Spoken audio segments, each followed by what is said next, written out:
ప్రజ్ఞతో యోగం కలవటం, అదే ప్రయోగశాల. జ్ఞానం అంటే నేను పోగొట్టేది. ఇది మీరు గమనిస్తే మీకు తెలుస్తుంది. ఆ తెలియటానికి ఉన్న అవకాశమే గురువు అంటే. మళ్ళీ గురువు అన్న దేహం కాదు, తత్వం. అది జ్ఞానమే మనిషికి పోషణ, జ్ఞానమే ఆహారం, జ్ఞానమే బలం, జ్ఞానమే శక్తి, సర్వము జ్ఞానమే. ఇది చాలా ఇంపార్టెంట్. ఆ చూస్తున్నవాడెవరు, అనుభవం పొందేవాడెవరు? అందుకని మన పెద్దల ఇళ్లలో కూడా ఏదో జరిగింది ఎక్కువ ఆలోచించకండి అంటారు. ఇక్కడ రెండో పక్షం జ్ఞానం ఏం చెబుతాండి, గమనించండి అంటాడు. చూడండి, జ్ఞానము అనే మాటకు అర్థం ఏమిటి అంటే జ్ఞాపకం లేని స్థితి. రెండు జ్ఞాలే. జ్ఞాపకంలో కూడా జ్ఞా ఉంది, ప్రజ్ఞ. జ్ఞాపకంలో కూడా ప్రజ్ఞ ఉంది, జ్ఞానంలో కూడా ప్రజ్ఞ ఉంది. నమస్తే స్వామి. సద్గురు శ్రీ శివానందమూర్తి భగవాన్ వారి గీతా ప్రసంగాల్లో 5వ ప్రసంగము అని ఒక వివరణ అంతా ఇస్తున్నారు. తురియావస్థ గురించి, త్రివిధావస్థ గురించి. అందులో భాగం నిన్న మొన్న అదే చెప్పుకున్నాం స్వామి. కంటిన్యూషన్ ఇలా అంటున్నారు స్వామి. ఈ తురియావస్థలో ఎలా ఉంటాడు? సమాధి స్థితిలో లాగా చేష్టలుడిగి కళ్ళు మూసుకొని ధ్యానంలో ఉంటాడా? అట్టి స్థితి మాత్రమే జీవన్ముక్తి లక్షణమా అని ప్రశ్నలు వస్తాయి. అట్టి స్థితిలో బ్రహ్మీభావన కలిగిన తర్వాత జాగ్రత్త, స్వప్న, సుషుప్తి అవస్థల్లో కూడా అతడు మాయకు అతీతుడై ఉంటున్నాడు. దాని పేరు జీవన్ముక్తి లక్షణము.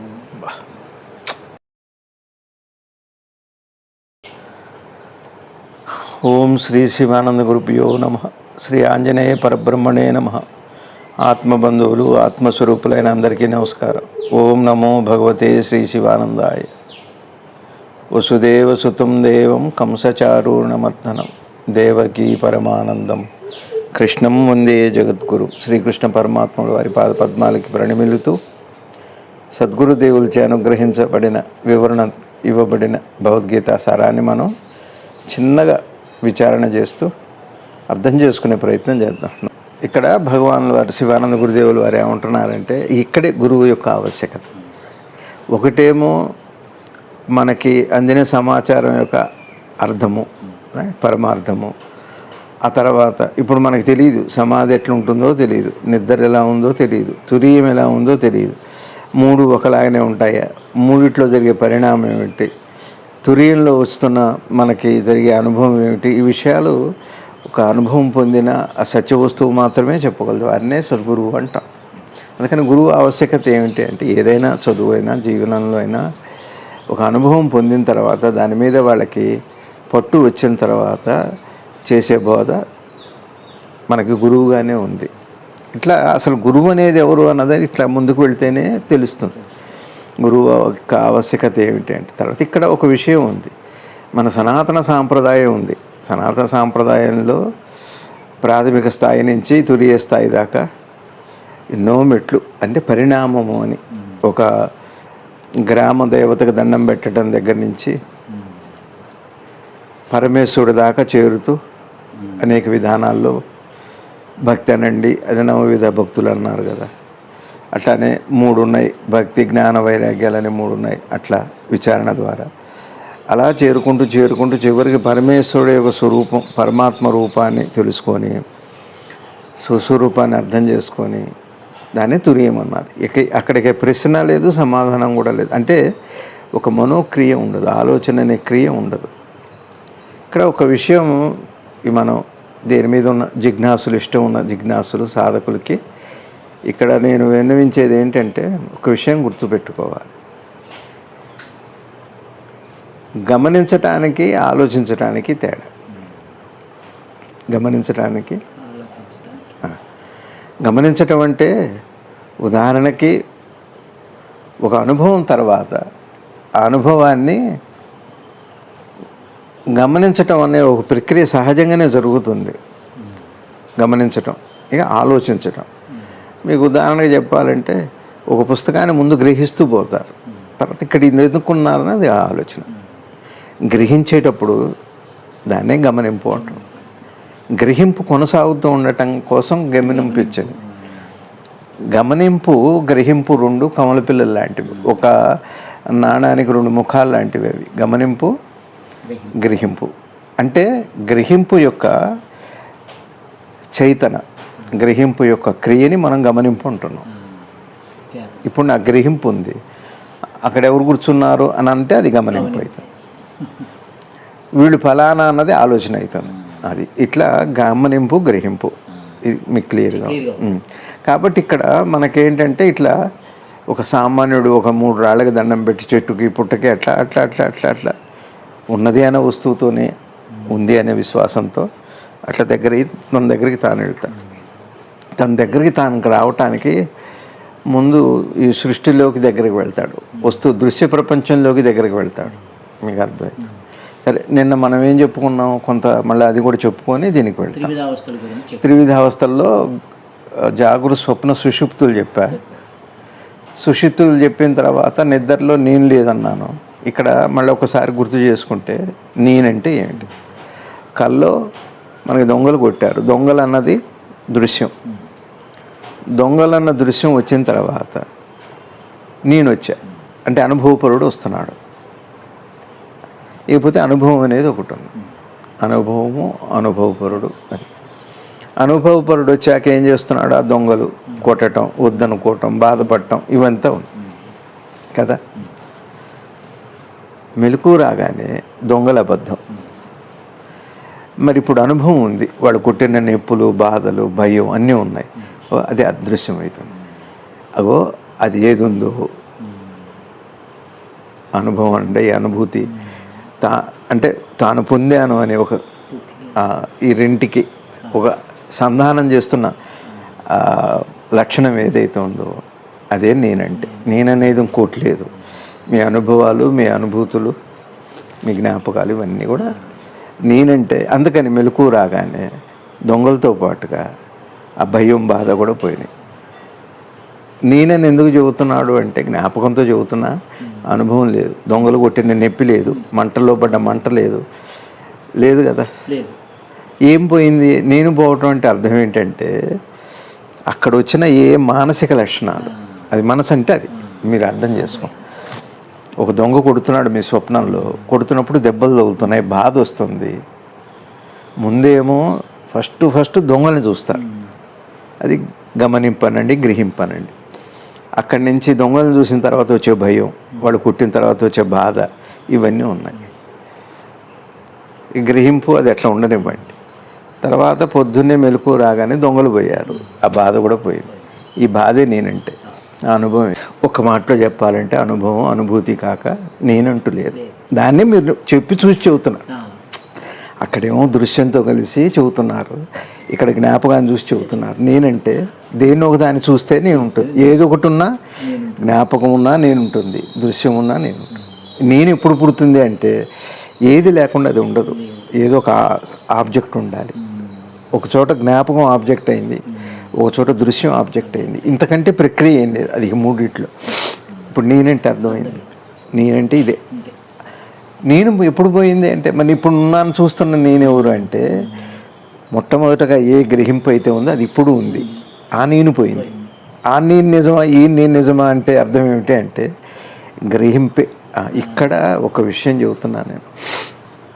మీకు కల్లో ఆ దొంగల్ని చూపే ఏ క్రియ వల్ల మీకు దొంగలు అనుభూతి అయ్యారో దాన్ని అనుభవించటానికి, నేను అని గమనించటానికి, అనుభవం పొందటానికి కూడా అదే కారణం. అయిందా? సరే, ఇప్పుడు ఇది నిజం, అది అబద్ధం. కానీ కల్లో మీరు దొంగలను చూడటం, దెబ్బలు తింటం నిజం. ఇంకా అప్పటికి అది నిజమే. కానీ ఇప్పుడు అబద్ధం.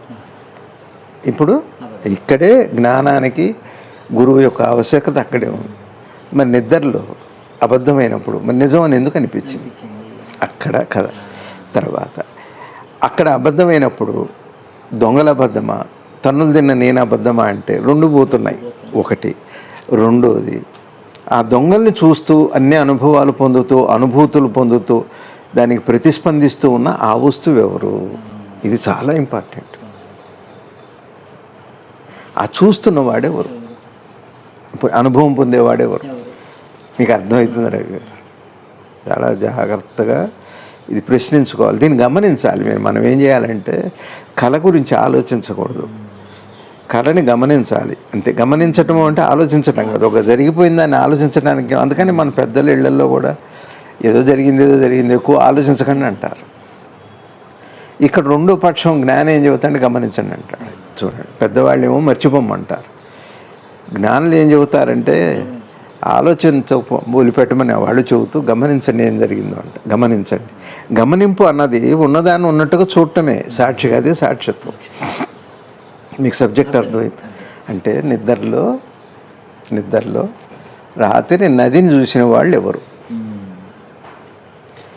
ఆ తర్వాత అనుభవం పొందిన వాళ్ళు ఎవరు, మళ్ళీ పొద్దున్నే లేవగానే పోయింది అని అంటున్నారు, ఇప్పుడు ఉన్నవాడు అంటున్నాడు అనుకోండి, అది ఎవరు?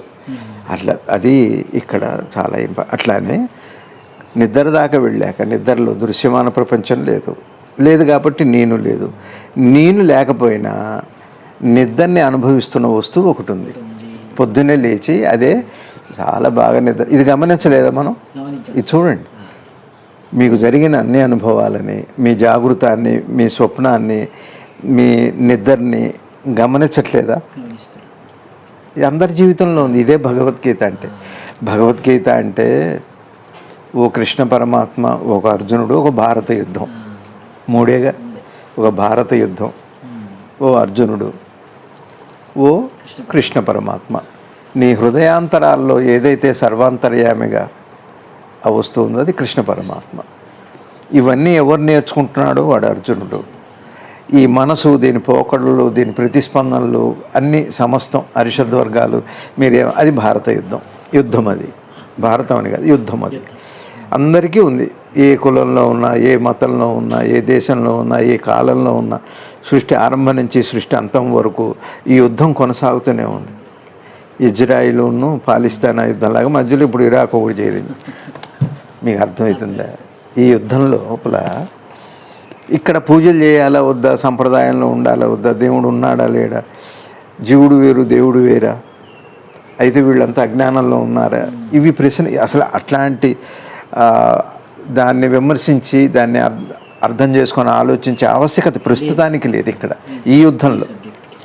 ఇది నాకు, నా అజ్ఞానానికి నా జ్ఞానానికి మధ్య పోరాటం ఇది, ఇంకొకటి లేదు. నా దగ్గరే ఇప్పుడు అది కాదు, నా జాగృతం నాది, నా స్వప్నం నాది, నా నిద్ర నాది. ఇందులో బయటది ఏముంది? దేన్నో చూసి నేర్చుకోక్కర్లేదుగా. గమనించటం అనే మాట ఎట్లా అంటే, గమనింపు అనే కార్యక్రమం నిరంతరం కొనసాగుతుంది. గమనించటం అనేది ఉండబట్టే జ్ఞాపకం తయారైంది. గమనింపు లేక జ్ఞాపకం లేదు, జ్ఞాపకం లేక అనుభవం లేదు, అనుభూతి లేదు, తిరిగి ప్రయాణం లేదు. భౌతిక జీవనానికి జ్ఞాపకమే అవసరం, భౌతిక జీవనానికి జ్ఞాపకమే అవసరం, ఆధ్యాత్మిక జీవనానికి జ్ఞానమే అవసరం. జ్ఞానము అనే మాటకు అర్థం ఏమిటి అంటే జ్ఞాపకం లేని స్థితి. రెండు జ్ఞాలే. జ్ఞాపకంలో కూడా ఉంది, జ్ఞాపకంలో కూడా ప్రజ్ఞ ఉంది, జ్ఞానంలో కూడా ప్రజ్ఞ ఉంది. అయింది. ఇప్పుడు మీరు నిద్రపోయారు, గాఢ నిద్రని అనుభవించారా లేదా? బాగా అయింది, మంచి నిద్ర పట్టి అసలు ఒళ్ళు తెలియలేదు, ఎక్కడున్నానో తెలియదు, దేశకాలాలు, దృశ్యం, ప్రపంచం, జగత్తు, జీవుడు ఇవేవీ లేవు, కేవలం ఆనందమే ఉంది. ఎందువల్ల వచ్చింది ఆనందం అంటే ఇప్పుడు తెలియదు. ఎందువల్ల వచ్చిందో తెలుసుకునే ప్రయత్నం ప్రాక్టికల్గా. ఇదొక ప్రయోగశాలలాగా, ప్రజ్ఞనితో యోగం కలవటం, అదే ప్రయోగశాల అయిందే. మరి అక్కడ అనుభవించింది ఎవరు? నిద్రలో మరి ఆనందం ఉందనుకోండి, తెలియాలిగా. నేనున్నా లేకపోయినా, నేను గమనించినా లేకపోయినా, కల్లోలాగా నేనుండి చూసి అనుభవించకపోయినా, జాగృతంలో నేను అది ఉండి అనుభవిస్తున్నాను, కల్లోనేమో అది లేకపోయినా నేను అనుభవిస్తున్నాను, కల్లో నేను లేకపోయినా అది లేకపోయినా అనుభవిస్తున్నాను. 3 తేడాలు ఉన్నాయి బాగా జాగృత, స్వప్న, సుషుప్తుల్లో. మీకు అర్థమైంది? జాగృత అవస్థలో నేనున్నా అది ఉంది, నేను చూస్తూ అనుభవిస్తాను. స్వప్నంలో లేచాక అబద్ధం అంటున్నావు, లేచా కానీ అది లేదనే కదా అర్థం. అంటే అది లేకపోయినా నేను అనుభవిస్తున్నా, అక్కడ నేనుంది.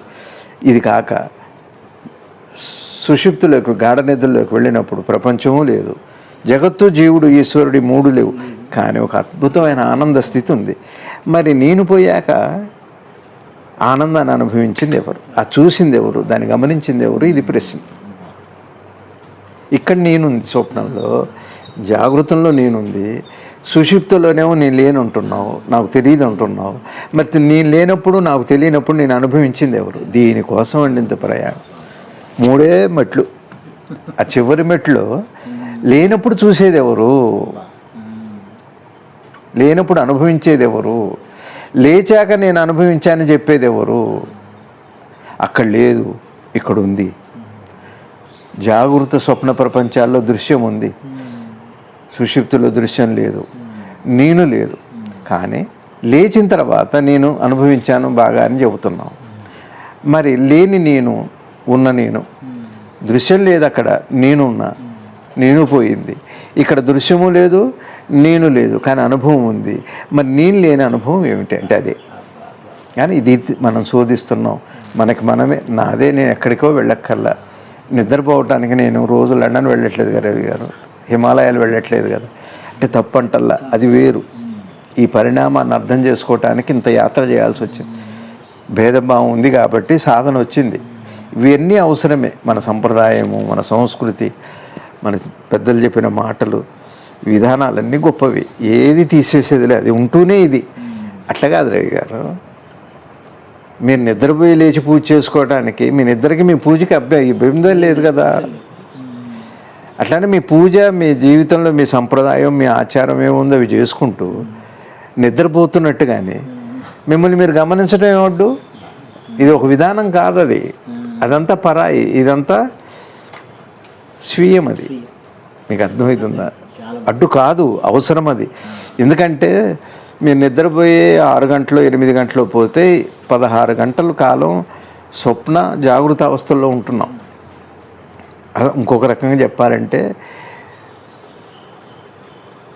8, 8, 16 మొత్తం 3 8 24. 24లో 16 గంటలు కార్యక్రమాలు అన్నీ, పొద్దున్న లేచి పడుకునేంత.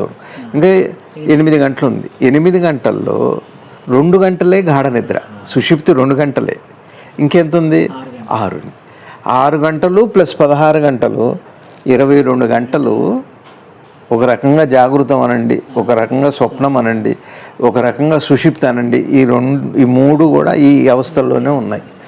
గాఢ నిద్రలో, సుషుప్తిలో 2 గంటలు. ఎవరికైనా మంచి నిద్ర పట్టేది, గాఢ నిద్ర పట్టేది ప్రతి జీవికి 2 గంటలు. ఆ 2 గంటలే నిద్ర అని. ఈ యువతలంతా నిద్ర కాదు, మిగిలినంతా అంటే అది నిద్ర, స్వప్నమంతా ఆలోచన,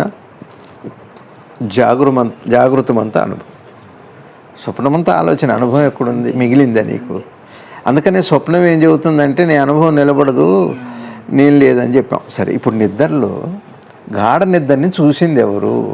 ఇక్కడ చిత్రం ఏమిటంటే, మళ్ళీ వెనక్కి రండి. గాఢ నిద్రని ఏదైతే చూసి అనుభవించిందో స్వప్నాన్ని అదే అనుభవించింది, జాగృతాన్ని కూడా అదే అనుభవిస్తుంది, జాగృతాన్ని కూడా అదే అనుభవిస్తుంది. కానీ మరి అనుభవిస్తున్నప్పుడు దీన్ని మనం ఎలా తెలుసుకోవాలి? సుషుప్తి నుంచి గురువుగారు ముందే చెప్పారు. మరంతా దాన్ని మనం సరిగా అర్థం చేసుకోకపోతే భగవద్గీత అర్థం కాదు, భగవద్గీతే కాదు, ఏది అర్థం కాదు. నేను అర్థం కావాలి కదా. నన్ను నేను తెలుసుకోవటమే పరమావశ్యకత. పూజలు ఉండాలి, పారాయణాలు ఉండాలి, ప్రవచనాలు ఉండాలి, యాత్రలు ఉండాలి, క్షేత్ర దర్శనాలు ఉండాలి, ఇవన్నీ ఉండనివ్వండి. అదంతా జాగృత స్వప్నాలు లాంటివే. ఇదేమో సుషుప్తి లాంటిది. అవేమో దానికి సంబంధించింది, దీనికి సంబంధించి. అయిందే. గాఢ నిద్రని దృశ్యం లేకపోయినా, నేను లేకపోయినా అనుభవం, నేను లేని అనుభవం. అది స్వప్నంలో దృశ్యం ఉంది కాబట్టి నేను వచ్చా, కానీ దృశ్యం పోగానే నేను కూడా పోయింది. కానీ గాఢ నిద్రలో, సుషుప్తిలో ఏ వస్తువు అయితే సుషుప్తిని అనుభవించిందో అదృశ్యమైన అది ఉంది. ఆ తర్వాత జాగృతంలోకి వచ్చాక నేను, ప్రపంచం ఉంది కాబట్టి నేను ఉన్నా, కానీ ప్రపంచం ఉంది కాబట్టి నేనున్నా. మరి ఈ నేనెవరు? అసలు నేనేమో గాఢ నిద్రలో నేను అనుకుంటున్నా, నేను లేదు. కానీ నేను లేని అనుభవం తెలిసింది. నిద్ర అంతా నేను లేని అనుభవం, జాగృత స్వప్నాలంతా నేనన్న అనుభవం, అంతే కదా. అంతే సార్. మరి ఏ నేను నిజం అంటే ఇప్పుడు మళ్ళా చేసుకుంటున్నాం. మరి ఈ నేనెవరు చెప్పండి, ఈ నేనెవరు చెప్పండి. విన్నాం కదా 2 రోజులుగా మాట్లాడుకుంటున్నాం. ఈ నేనెవరు? ఈ నేనంతా కూడా ఈ అనుభవాలతో ఉన్న నేను. ఆ నేను ఏది లేని నేను. అది అంటే అనుభవాలతో అంటే చెప్పండి.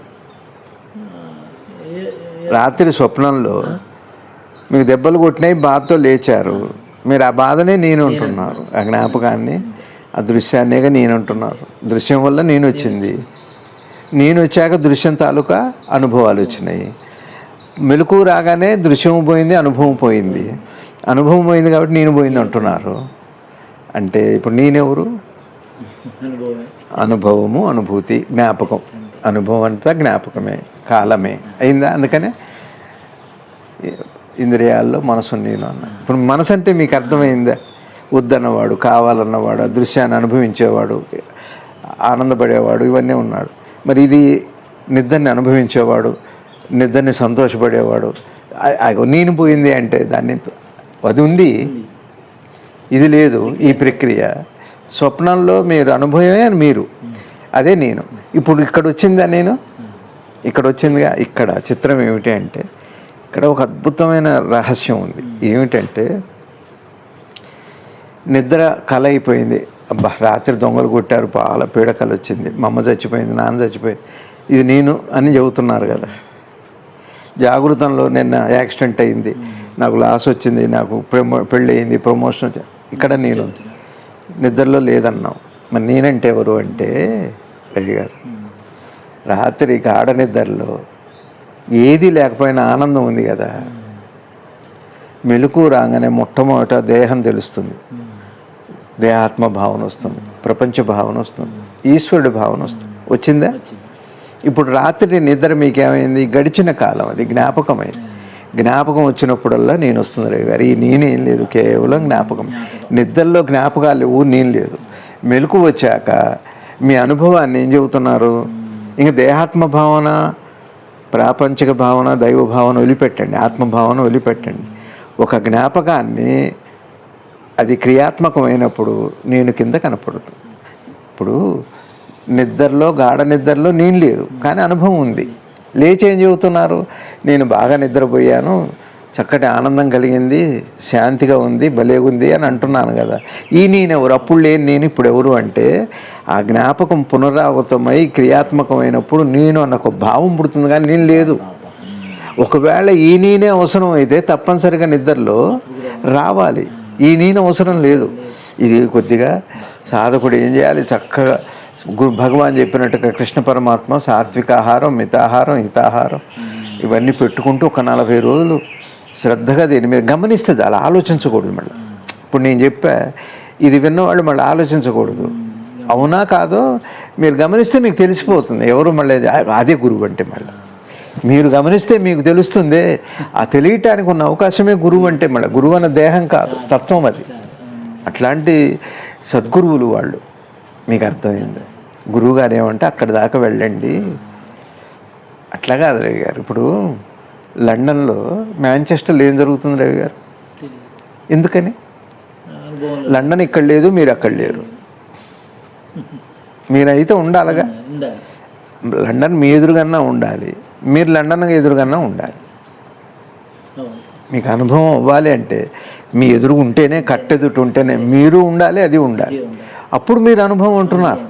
మీరు అది లేకపోతే ఏమంటారు? అందుకనే నిద్రపోతున్నావు అంటారు క్లాసుల్లో. కానీ గొప్ప విషయం నేను లేదు, అసలు ఏ ప్రపంచం లేదు, త్రిపుటే లేదు, కానీ అనుభవం ఉందే. మరి అనుభవం ఉంది, అనుభవించకుండా, అనుభవపరుడు లేకుండా అనుభవం ఎట్లా ఉంది? అనుభవపరుడే పరమాత్మ. తానే ఈ సృష్టిని రమిస్తున్నాడు, సృష్టిస్తున్నాడు. సృష్టి నేనే, లయము నేనే, స్థితి నేనే అని చెప్పి ఆ పరమ దత్తాత్రేయ తత్వం అది. అది దత్తావతారం. మీకు అర్థమవుతుందా? దృశ్యము లేదు. ఇప్పుడు దృశ్యం లేకపోతే మీకు అనుభవం లేదు, మీరు లేకపోయినా అనుభవం లేదు. ఈ రెండు లేకపోయినా అనుభవం ఎట్లా వచ్చింది? అప్పుడు అనుభవించిన వాడెవరు? చిత్రం. నిజంగా అనుభవించిన వాడు లేడు. అందుకనే ఇవాళ నేను అనుభవించాను, నా కష్టాలు ఎట్టున్నాయి, నా బాధలు ఎట్టున్నాయి. ఈ నేను ఎక్కడి నుంచి వచ్చింది? అనుభవపరుడు అనేవాడు ఎవరు అంటే, ఒక జ్ఞాపకం గడిచిన కాలం మీ ముందుకు వచ్చినప్పుడు దాన్ని గమనించేటప్పుడు అక్కడ వస్తుందండి నేనంటే ద్రష్టకి దృశ్యానికి మధ్య, ద్రష్టకి కార్యానికి మధ్య ఈ నేను పుడుతుంది. కానీ నిజంగా నేను కునికిలేదు. భగవాన్ స్పష్టంగా చెప్పారు. ఇది పెద్దలు చెప్పిన మాటే కాదు. మీరు గమనిస్తే ఈ రాత్రే మీకు అనుభవం అవుతుంది. గమనించాలి, ఆలోచించకూడదు. ఇప్పుడు నేను చెప్పా నిద్రలో నేను లేదు అని. మనం ఏం చేస్తాం? నేనుందా లేదని ఆలోచించకూడదు. ఉందా లేదా ఒకసారి ఒక పునరావృతం చేసుకుంటే లేనని తెలుస్తున్నాను. మీరు చెప్పట్లా, ఆలోచించి చెబుతున్నారా? అనుభవించిందే చెబుతున్నారు. అనుభవించింది గమనిస్తే సరిపోతుంది. నోట్లో స్వీట్ పెట్టా, తీయగా ఉందని గమనిస్తున్నారు, ఆలోచించి చెప్పట్లే. మీరు ఆలోచించి చెప్పగలిగింది లేదు రవి గారు ఈ సృష్టిలో, కాదా? ఇప్పుడు అక్కడ పెట్టి మీతో అనుభవం లేకపోతే అదేంటి అంటే మీరు ఆ రుచి చెప్పలేరు. ఈ సృష్టిలో ఏ జీవి చెప్పలేదు, ఒక పరమాత్మ ఆ లోపల వస్తువు తప్పనిచ్చి. కానీ మీరు నోట్లో పెట్టగానే ఆలోచించి చెబుతున్నారా, గమనించి చెబుతున్నారు? మరి గమనింపు అంటే ఏమిటి? అది పూర్వ పరిచయమా, పూర్వ జ్ఞాపకమా? అయితే ఒక పిల్లవాడికి కూడా మీరు మన అన్నప్రాసన రోజున అంత తీపి తీసి చేస్తే ఎంజాయ్ చేస్తాడు. అప్పటిదాకా తినని వాడు అప్పటిదాకా పాలు తాగాడు తల్లి దగ్గర, ఏదో చేశాడు. ఇక ఆ రోజు నుంచి అన్నప్రాసన జరుగుతుంది. అదే మన భారతీయ సంప్రదాయం. అన్నప్రాసన అంటే అన్నపూర్ణ సదాపూర్ణ శంకర ప్రాణవల్లభే జ్ఞాన వైరాగ్య సిద్ధ్యర్థం భిక్షాందేహి చ పార్వతి. అన్నము అంటే అక్కడ జ్ఞానమే. అన్నము అంటే జ్ఞానాన్ని, అట్లాంటి జ్ఞానం ఈ మెతుకుదార ఇవ్వు తల్లి నా బిడ్డకి, అది అన్నప్రాసన అంటే. ఉడికి తిని బాగా ఒళ్ళు రావటం గురించి కాదు ఇక్కడ ప్రశ్న, లేకపోతే ఏదో బతకాలి కాబట్టి కాదు. జ్ఞానమే మనిషికి పోషణ, జ్ఞానమే ఆహారం, జ్ఞానమే బలం, జ్ఞానమే శక్తి, సర్వము జ్ఞానమే. అందుకని అన్నప్రాసన రోజున సరే తీపి పెట్టారు. ఆ పిల్లవాడికి తీపి అని తెలుసా? పేరు లేదు, తీపికి పేరు లేదు అక్కడ. మరి తీపికి రుచి లేదా? ఉంది. మరి ఆ రుచికి ఒక అనుభూతి ఉందా? అప్పుడు ఆ పిల్ల ఏం చేస్తుంది? నోట్లో అది ఒక బొంగరంతో అట తీసి నోట్లో పెట్టగానే అని నవ్వు పెట్ట. అదే మీరు పులుపు పెట్టండి, మళ్ళీ ఇంకొక రకమైన భాష ఉందా? అనుభవం ఉందా? అది గ్రహింపు అంటే. గ్రహింపుకి భాష, వాచకము ఏవి లేవు. మీరు బాగా అర్థం చేయ, ఇవన్నీ కూడా అందుకే పెట్టారు పెద్దలు. నీ పిల్లలకి అన్నప్రాసన చేస్తున్నామని మా పిల్లవాడు బాగుండాలి, ఆరోగ్యంగా ఉండాలి, 100 ఏళ్ళు ఇది అనుకోకూడదు. అసలు ఏం జరుగుతుంది చూడండి. ప్రతిదీ ఈ మన భారతీయ సనాతన సంప్రదాయంలో ప్రతిదీ నువ్వు తెలుసుకోవటానికే రవి గారు. అన్నప్రాసన కానీ అక్షరాభ్యాసం. అన్నానం కూడా అక్షరమే, అక్షరం కూడా అన్నమే. అక్షరం అన్నమే, అన్నము అక్షరమే. అక్షరం లేదు. అన్నం అంటే ఈ అన్నం కాదు, ఈ బియ్యం మెతుకులు కాదు. మరి అక్కడ విదేశాల్లో ఏం పెడతారు? మరి ఇక్కడంటే మనం అన్నం వండి పెడతాం, మరి వాళ్ళు ఏం పెడతారు? బ్రెడ్ పెడతారు, కేక్ ఏం పెడతారు తెలియదు, నేను చూడలే. సరే, అది కూడా అన్నమే. అన్నం అంటే నిన్ను పోషించేది, అక్షరం అంటే నిన్ను పోషించేది. అన్నము అక్షరము. జ్ఞానం అంటే నిన్ను పోగొట్టేది. ఇదేమో పోషిస్తుంది, అదేమో పోగొడుతుంది. జన్మహేతు అది. అద్భుతమైన విషయం అది. ఇప్పుడు మీకు బహుశా అర్థమైంది అనుకోండి. గాఢ సుషుప్తిలో నేను లేకపోయినా అనుభవం ఉంది. మరి పొద్దున్నే లేవగానే నాకు ఈ అనుభవం ఎక్కడిది? నేను చెబుతున్నాగా నిద్రపోయాను. నువ్వు లేవు పైపెచ్చు అనుభవించాను, నేను నిద్రపోయాను, నేను ఆనందపడ్డానని చెబుతున్నావు. ఈ నేను అప్పుడు లేదు ఎట్లా చెప్పావు? నువ్వు అబద్ధాలు చెప్పకురా. ఆ హత్య జరిగినప్పుడు నువ్వు ఉన్నావా? ట్రూత్కి ఫ్యాక్ట్కి ఉన్న తేడా. ఫ్యాక్ట్ అంటేనేమో నీకు అప్పుడు కనపడదు. సత్యం అంటేనేమో నువ్వు అప్పుడు చూస్తే అది సత్యం, నువ్వు చూడలేదు. ఉన్నది సత్యము, చూసిందంతా నిజమే. చూసిందంతా నిజమే. రవి గారు, ఇప్పుడు మీరు నిన్న ఎవరినో కొట్టారు అక్కడ జగ్గేపేటలో, మీరు ఉన్నారా అక్కడ? మీరు చూసారా? అందుకని ఎవరైనా అడుగుతాను, నువ్వు చూసావా? నువ్వు ఉన్నావు అక్కడ? సాక్ష్యంలో, కోర్టులో కూడా, మన న్యాయ వ్యవస్థలో కూడా నువ్వు ఉన్నావు అక్కడ? లేదు. అయితే చెల్లదు. సపోజ్ అక్కడ పోలీసు వాడే ఉన్నాడు, నేను చూసాను, అర్థం చెప్పడం నాకు కుదరదు. చాలా చిత్రమైంది ఇది. కాబట్టి మీరున్నారు, మీరు లేరు నిద్రలో. నేను ఆనందాన్ని పొందా, శాంతి పొందా అంటున్నారు, లేరు. ఇప్పుడు నేను నమ్మాలా వద్దా? మీరు లేరు. మరి నిద్రలో ఆనందాన్ని శాంతిని ఎవరు పొందారు? అప్పుడు ఉన్న వస్తువు ఏంటి? ఇట్లాంటి నేను లేదు, స్వప్నంలో లాంటి నేను లేదు, జాగృతంలో లాంటి నేను లేదు. కానీ మరి ఏ నేనుంది, దేన్ని అది అనుభవించింది అంటే అది విశ్వవ్యాప్తమైన నేను, అదే పరమాత్మ కృష్ణుడు. నీ నిద్రలో నువ్వు లేకపోయినా ఏది అనుభవించి ఆనందపడి పొద్దున్నే నేనని చెబుతుందో అదే పరమాత్మ, అదే నేనంటే అసలు నేనది. సరే అయింది. అయితే ఆ నేను మరి ఇప్పుడు నేను ఎట్లా వచ్చింది? పొద్దున్నే మెలకు రాగానే, మెలకు అనే ఒక అవస్థ రాగానే స్వప్న సుషుప్తులు ఏమైనా గతం అయిపోయింది. మరి గతాన్ని గమనిస్తారుగా, గతాన్ని చూసే చెబుతారు కదా, ఇప్పుడే లేచాను మంచి నిద్ర పట్టింది అంటున్నారు. ఈ చెప్పే ప్రయత్నంలో, ఈ గతాన్ని చూసే ప్రయత్నంలో అక్కడ ఏది నిద్రలో లేకపోయినా అనుభవం పొందిందో ఈ అనుభవాన్ని చూస్తున్నప్పుడు నేను ఉంటుంది రెడ్డి గారు. ఇంత మనం దీనికోసం ప్రయత్నం చేస్తున్నాం. ఇప్పుడు భగవాన్ చెప్పారు, కృష్ణ భగవాన్ వారు చెప్పింది గురువుగారు ఏం చెబుతున్నారు చూడండి. ఆ సమాధిలో ఏమవుతుందో తెలుసా రవి గారు? నిద్రావస్థలు ఆయన సమాధిలో నిద్రావస్థలాగా ఉంటుంది. కానీ నిద్రావస్థలో దేహస్పర్శ ఉండదు, ప్రపంచ స్పర్శ ఉండదు. మరి సమాధి స్థితిలో మరి నేను మీద అవగాహన ఉందా? నిద్రలో నేను లేనుగా. సమాధి స్థితిలో ఏమైతే ఈ రెండు పోయి కొంత ఎరుక దాంతో ఉంటుంది. కానీ అది కూడా మెలకు వచ్చాక నేను అనుభవించాను. అందుకనే అంతకాలం పడుతుంది బయటపడటానికి. ఎందుకు అంతకాలం పడుతుంది అంటే వెంటనే నేను పుడుతుంది రవి గారు. గతంతో కలిసిన మనసు ఎప్పుడు నేనుగా మారుతుంది. గతంతో కలిసిన మనసు నేనుగా మారుతుంది. భవిష్యత్తుతో కలిసిన మనసు నేనుగా మారుతుంది. వర్తమానంలో మనసు ఎప్పటికీ నేను కాదు, అది ఎప్పటికీ నేను కాదు. ఆ వర్తమాన క్షణం గాఢ సుషుప్తిలో ఉంటుంది. దాన్ని ఇప్పుడు మనం ఈ గతంలో నుంచి భవిష్యత్తులో నుంచి అర్థం చేసుకొని అవగాహన గమనింపు ద్వారా ఆ నేను మనం ఆ మాయని పోగొట్టవచ్చు. ఎట్లా దీపం పెట్టి చూస్తే రజ్జు సర్పభ్రాంతి శ్రీ ఆదిశంకర్ల వారు చెప్పారు. సదాశివ సమారంభం శంకరాచార్య మధ్యమం అస్మదాచార్య పర్యంతం వందే గురుంబం. రామానుజుల వారైనా ఎవరైనా ఆ సత్యమే చెప్పాలి. ఎలా చెబుతాం? ఆవిడ అక్కడ పాము అనే భయం ఎలా పోయిందంటే దీపం పెట్టడం వల్ల పోయింది. అట్లానే ఆ చీకట్లో అయినా దీపం పెట్టాలి, జాగృతంలో అవస్థలో అయినా వెళ్తురు ఉండాలి. జాగృతమైనా నువ్వు జాగృతంలోనే ఉన్నావు, చీకట్లో కూడా జాగృతంలో లేవా? నువ్వు జాగృతమే. అది నీకు చీకటి అంటే అది నీకు కనపడట్లేదు, అందుకని దీపం పెడుతున్నావు. ఇక్కడ కూడా మనమేంటి, మన దీపం ఏంటి? ఇక్కడ త్రివిధ అవస్థలే నీకు దీపం. నువ్వు గమనించు, ఆ దీపంలో అన్నీ గమనించు. ఆ సర్పభయం పోయినట్టు, రజ్జు సర్పభ్రాంతి పోయినట్టుగా నీకేమవుతుందంటే నేనన్నది నిజంగా లేదు, అపవాదే, అది అపార్థమే. వాస్తవానికి అనుకునే లేదు, ఉన్నట్టుగా కనపడదు. ఇప్పుడు సందులాగా, గోడ సందు ఉందా? సందు అంటూ ఒకటి ఉందా? సందే లేదు. అనంత వ్యాపకమైంది సందే లేదు. రెండు గోడల వల్ల అట్లా ఈ గతము భవిష్యత్ అనే రెండు గోడల మధ్య జీవుడు నేను అనే ఒక సందు, ఒక ఉనికి ఏర్పడింది. లేదు, నిజంగా చూడాలి మీరు. మనం చూడొచ్చు. ఇప్పుడు ఎక్కడికి వెళ్తారు చెప్పండి? మీరు నిద్రపోవటానికి ఎవరో ఒకళ్ళు ఇండియా వాళ్ళు అమెరికాలో ఉంటున్నారు అనుకోండి, అమెరికా నుంచి నిద్రకి ఇండియా వస్తున్నారా?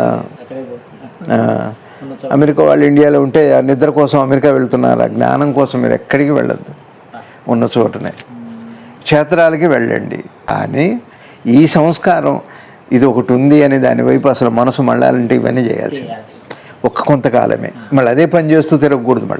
మళ్ళీ అదొక వాసన అయిపోతుంది. వాసన కింద మారకూడదు, క్రియ వాసన కింద మారకూడదు. మీకు అర్థమవుతుందా రవి గారు? వాసన అంటే ఏం లేదు, పదే పదే వచ్చే జ్ఞాపకం. పదే పదే అనుభవించాలని కోరికకి పెద్దలు వాసన అన్నారు. వాసనలు ఏమి లేవు అక్కడ. మీ జ్ఞాపకం 10 సార్లు గుర్తు రావటమే కదా రవి గారు, అనుభవించాలనుకోవటం. అదే వాసన. వీక్నెస్ అన్నారు, మరి స్ట్రెంత్ ఏమిటో అదే. ఇప్పుడు భగవాన్ గురువుగారు ఏమంటున్నారంటే సమాధి స్థితిలో, అది ఇక్కడ గురువుగారు ఏం చెబుతున్నారంటే సమాధి స్థితిని తురియాన్ని పోలుస్తున్నారు. సమాధి స్థితి గురించి మనకు కొంత ఎరుక ఉండాలి. ఉదాహరణకి మన నిద్ర అనుకోండి చాలు. సమాధి స్థితి ఒక రకంగా తెలిసిపోతే సమాధి, శరీరాన్ని మనసుని తెలిసి వదిలిపెడితే సమాధి, అప్రయత్నంగా పోతే అది నిద్ర. అంతే విషయం అదే. ఇకపోతే తురియము అంటే ఏమిటి? తురియావస్థ. తురియావస్థ అంటే అర్థం ఏమిటి అంటే అక్కడ తెలియకుండా పోయిన విషయం తెలియకుండా పోయింది. ఈ దేహం తెలియట్లా, మనసు తెలియట్లా, నేను తెలియట్లా, మూడు తెలియకుండా పోయినాయి. తెలియకుండా పోయినాయి అన్న విషయం మీకు తెలుసు, లేదు చెబుతున్నారు నాకేం తెలియదు. తెలియకుండా పోయిన విషయం తెలిసింది. ఆ తెలుసుకున్న వస్తువు ఏమిటో తెలియటం తురియం. ఎవరు తెలియకుండా పోయింది అంటారంటే మీరు లేరు. మరి మీరంటే ఎవరు? ఒక ప్రశ్న. నేను లేని నిద్రలో కానీ భలే ఆనందం ఉందని అన్నారు. నేను లేనంటున్నావు ఆనందం అంటాను, నేను ఎట్లా నమ్ముతాను నేను? సరే, కానీ అయితే నేనున్నా. అయితే ఆ నేను ఎట్లా ఉంది? ఎవరది? ఆ నేను తెలియటం. నేను లేకపోయినా నేనున్నాను, నేనున్నా నాకు తెలియట్లేదు. చిత్రం జ్ఞానం అంతా ఎట్లుందంటే, నేను లేకపోయినా అనుభవం ఉంది, నేనున్నా నాకు తెలియట్లేదు. నేను లేకపోయినా నేను ఉన్నట్లు తెలుస్తుంది. కానీ ఇప్పుడు నిద్రలో నాకేం తెలియట్లేదు అని చెబుతున్నారు కదా రవి గారు. నేను లేననే కదా అని అర్థం. మీరు చూడట్లేదుగా నిద్రని. మరి అనుభవించింది ఎవరో? ఆ అనుభవించిన వస్తువే అసలు నేను. అనుభవిస్తున్న వస్తువే పరమాత్మ. అది ఎట్లా ఉంది అంటే, మళ్ళీ ఈ జ్ఞాపకాల వేగానికి, పదాల రవ్వడికి, సవ్వడికి నేనని పుట్టి ఇక నేనే కర్తని వీటన్నిటికీ. నాకు పొద్దున అదే అనిపించింది. నేను తల్లి గర్భంలో ఉన్నా. నేను ఎప్పుడు నా ఆరోగ్యం గురించి నేను భావించలేదే. ఆకలి, నిద్ర, ఏడవటం, కలగన్నానా, నిద్రపోయానా, లేచున్నానా, పడుకున్నానా, అసలు త్రివిధావస్థలు ఉన్నాయా? కానీ అప్పుడు తెలియదు.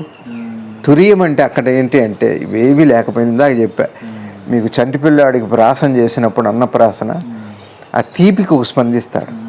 ఆ స్పందనకి భాష లేదు, ఆ స్పందనకి పేరే లేదు, అసలు పేరు లేదు, భాష లేదు, అనుభవం ఉంది. అది తురియం అంటే. తురియము అంటే ఇప్పుడు కూడా మీరు గతాన్ని వదిలిపెట్టి, గతాన్ని ముడివేయకుండా ఆ వర్తమాన క్షణాన్ని ఉంచితే అన్నప్రాసనే అది. షష్ఠిపూర్తి కూడా అది. అన్నప్రాసన షష్ఠిపూర్తి వేరు కాదు రవి గారు. బహుశా అర్థమైంది అనుకుంటా. ఇప్పుడు నిద్రలో అన్నప్రాసన చేసినప్పుడు వాడికి తీపి తెలియాలంటే తీపని తెలియాలి కదా రవి గారు. తీపికి ఒక లక్షణం ఉంది, అది తెలిసే లక్షణం వాళ్ళలో ఉంది అంతే. అక్కడ మీకు తీపని పేరు, భాష కాదు అది. ఇంగ్లీష్లో స్వీట్ అంటారు, హిందీలో ఏదో అంటారు, మీఠా అంటారు, తమిళంలో ఇంకేదో అంటారు. ఇవి కాదుగా కావాల్సింది. అనుభవానికి మీకు తెలియకపోయినా కలిగే ఓ స్పందన ఉంది. ఆ స్పందన ఎవరు? అది భాషకు అతీతం, అది భాషకు అతీతం. సరే, వాడి పిల్లవాడికి అన్నప్రాసం చేశారు, తీయగా ఉందని ఆలోచించి జ్ఞానంతో చెప్పాడా, అనుభవించాడా? కాబట్టి ఆలోచన కూడా అవసరం లేదు. భాష అవసరం లేదు, ఆలోచన అవసరం లేదు. మరి అనుభవం ఉందా లేదా? అయితే మరి అనుభవం ఉంది అని చెప్పాలి అంటే తీయగా ఉంది అని ముందు నేర్చుకోవాలి. తను భాష ద్వారా వ్యక్తం చేయాలి. ఇంగ్లీషో తమిళమో ఏదో అది యువతలది. అందుకని ఇవి అక్కర్లేదు దానికి. ఎట్లా మీరు తీపిని, మీకు ఇవేవీ లేకపోయినా మీరు తీపిని అనుభవించారో, నిద్రలో కూడా అదే జరుగుతుంది. నేనంటే ఇక్కడ బాగా గుర్తుపెట్టుకోండి. ఇప్పుడు మీకు ఒకటి పెట్టా నేను, లేదా అక్కడ ఒకటి ఉంది. మీరు ఎప్పుడు అనుభవం పొందకపోతే అదేంటో చెప్పలేరు. అనుభవించేటప్పుడు చెప్పేటప్పుడు ఆలోచన లేదు. ఆలోచన ఉన్నప్పుడు దాని అనుభవం లేదు. ఆలోచన ఎందుకు లేదు మీకు? అప్పటికే ఎంఎస్ పూర్తి చేశారు, పిహెచ్డి పూర్తి చేశారు, డాక్టరేట్లు వచ్చినాయి, 10 డాక్టరేట్లు వచ్చినాయి. అదేంటో అనుభవం లేకుండా చెప్పలేరు. కావాల్సినంత విజ్ఞానం పనికిరాదు, కావాల్సినంత భాష ఉంది, పనికిరాదు.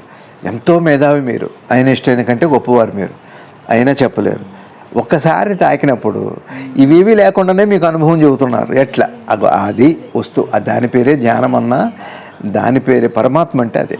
అట్లా అందరికీ కూడా మేధస్సుకి, ఆలోచనకి, భాషకి అతీతంగా ఏదైతే ఉందో అది ఆ స్థితి, ఆ లక్షణం, ఆ ప్రక్రియను తెలుసుకునే ప్రయత్నమే అది తురియం అంటే. ఇప్పుడు తురియం అంటే మీకేమన్నా, నేనంటే ఏమిటో తెలుసా రవి గారు? మీకు తెలిసిన భాష, మీకున్న పూర్వపరిచయం, మేధాపరంగా, ఇంటలెక్చువల్గా, అదే నేనంటే. ఇంకా నేనంటూ ఒకటి లేదు. మరి అసలు నేనెవరు అంటే ఇవేవి లేకపోయినా మీరు అనుభవించగలిగారే. అసలు నేను అదే ఈ సృష్టినంతా తానే రమిస్తుంది, తానే. అది కానీ కృష్ణ పరమాత్మని నోట్లో వేలు పెట్టుకుని నోటపత్ర సాయిగా చూపెడతారు. అన్నీ తానే, జీవుడు తానే, పరమాత్మ తానే, సృష్టి తానే. ఇంకా తానే ఆయనే చెప్పాడండి నేనే అని. ఇక ముందు మళ్ళీ చెప్పుకుందాం. గురువుగారు అట్లా అన్నారు. కాబట్టి తురియమును ఎప్పుడు కూడా సమాధి ఒకటి కాదు. తురియము సమాధి ఒకటి కాదు. ఇక్కడ భగవాన్ ఏం చెబుతున్నారు గురువుగారు అంటే, ఎప్పుడైతే ఈ జ్ఞానం మీకు కలిగిందో, నేను లేనన్న జ్ఞానం కలిగిందో, అనుభవపరుడు ఎక్కడికి పోయినా అనుభవపరుడు ఉండడు. అనుభవపరుడు లేనప్పుడు అనుభవం ఉండదు. అన్నీ తానైపోతుంది. ఇక్కడ విశేషార్థం ఏంటంటే, ఇవన్నీ ఉంటాయా పోతాయా అని కాదు, తనలో ఒకటైపోతుంది. అనంతం తానైపోతాడు. అది యూనివర్సల్ కాన్షియస్ అవుతుంది. అనంత విశ్వవ్యాప్తమైన ఆ అనుభవం తనకు కలుగుతుంది. ఇది స్వరూప దర్శనం, ఇదే విశ్వరూప దర్శనం. మీకు అర్థమైందా? ఏమంటున్నారు? త్రివిధావస్థల్లో కూడా మాయ, కళ ఒకలాగుంది, జాగృతం ఒకలాగుంది, నిద్రలో నేనే లేదు, స్వప్నంలో ప్రపంచం లేదు. ఉంది, లేదని అంటున్నావుగా నువ్వే లేచి. నేనున్నాగానే ఇది అబద్ధం అంటున్నావు అంటే అది లేదనేగా ఒక రకంగా మిథ్య. ఇప్పుడు ఇది ఉంది, ఇక్కడ నేనుంది, ప్రపంచం ఉంది, 3 రకాలుగా ఉంది.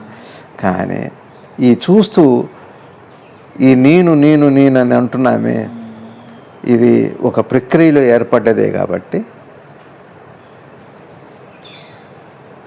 ఇప్పుడు మీరు క్లాసులో పాఠాలు వింటున్నారు రవి గారు, పాఠం మొదలు పెట్టలేదు, అప్పటికప్పటికే అక్కడికే నేను ఏర్పడుతుంది అంటే ఏర్పడదు. పాఠం అంతా విన్నాక నేను విన్నానని దేన్ని అంటున్నారు? విన్న పాఠాన్ని నేనన్నది దీంతో ఏర్పడుతుంది. కానీ నేనన్నది లేదనో ఉందనో చెప్పడానికే నేను, కానీ ఉన్నది చెప్పడానికి కాదు. ఉన్నది చెప్పడానికి నేను అక్కర్లేదు. ఉన్నదో లేదో చెప్పడానికి, సమాచారం చెప్పడానికి నేను ఒకటి, ఒక